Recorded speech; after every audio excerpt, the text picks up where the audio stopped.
जाजपुर जिला बड़चना थाना अधीन धान मंडल फांडी हाजत जड़े युवक आत्महत्या। युवक जनक हाजत इलेक्ट्रिक तार रे झुली जाइथिले। गुरुतर अवस्था प्रथम बड़चना एवं परे कटक स्थानांतर करा। सूचना मुताबक बड़चना अंचल जड़े युवती अश्लील फोटो भाइराल अभियोग पुलिस महांगा थाना सिद्धुपुर अंचल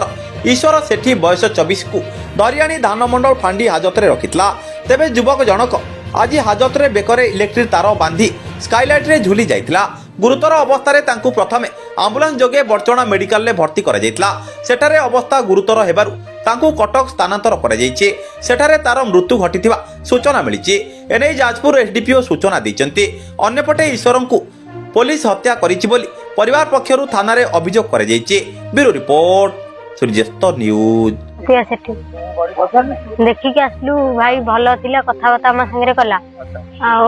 पैसा मागिले पैसा मागिले आपन निजे उपस्थित थिले को थाना वाला के मागिले थाना रे एसआई बटना रे मागिले तार ना जानि नाही ना ना कोन मागिले कोन कहिले 50,000 आमे कहलु मोबाइल ता सारे देथांदे आ देखिया पई कहिथिले आ मोबाइल ता दियोनी ना मोबाइल दबु जे आ टका 50,000 धरि के आसले मोबाइल देबु बोले केते बेल आसबु ना काली 9टा भीतर आसमु आम कहलु हौ 9टा भीतर आसीबो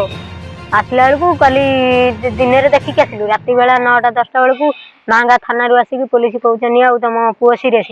बापा कहले आ देह भल ना आमर गाड़ी फाड़ ना काली सकाଳେ आउ एति शुणिला बेलू पछरे आम गाँ पिला से बाना नना जड़े हे हाथ में कहते आ तुम पुओ डेड हो पुलिस भी कहना आम गाँ पिला कहले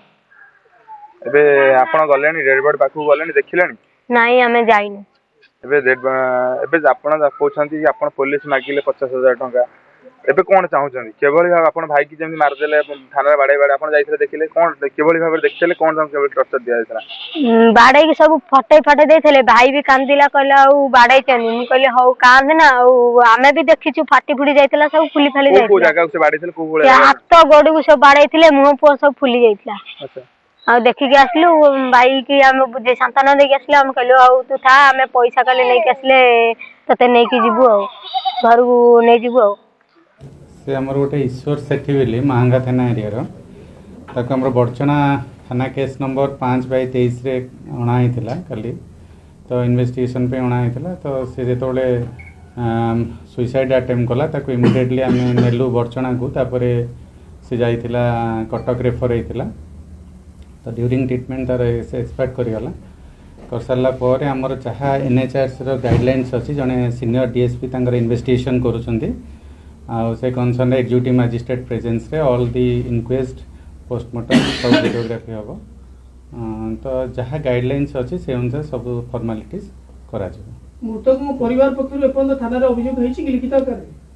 नहीं बर्तमान सुधा कौन रिपोर्ट रिसीव होनी आमर यूडी केस इनक्वारी चलती जहाँ फॉर्मालिटीज तार करा जिवा कथा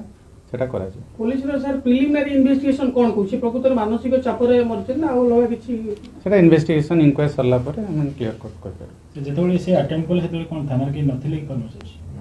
नहीं ताको इमीडिएटली शिफ्ट कराई संगे संगे से शिफ्ट कराई से भी सेटा पुनी फर्दर भी शिफ्ट कराई ट्रीटमेंट थिले हेतोले भी से माने एक्सपेक्ट करनथिला ड्यूरिंग ट्रीटमेंट सर केमती आत्महत्या सुसाइड करछि सेटा इनक्वायरी चलछि डिटेल्स हमें कहबो इनक्वायरी सरला पर कैन डिस्क्लोज ओके।